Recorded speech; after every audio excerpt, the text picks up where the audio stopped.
In my last video, we discussed yes/no questions with do and does. Today, we'll be discussing yes/no questions with the verb to be. Let's start with our subjects. I, you, he, she, it, we, and they. Next, before our subject, we add the verb to be. For example, am I? Are you?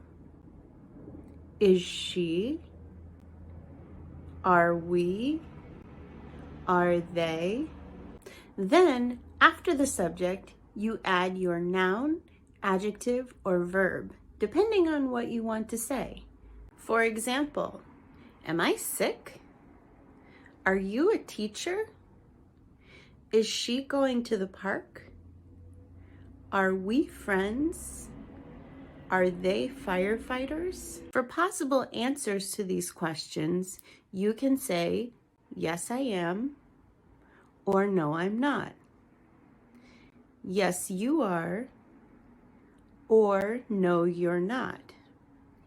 Yes, she is, or no, she's not.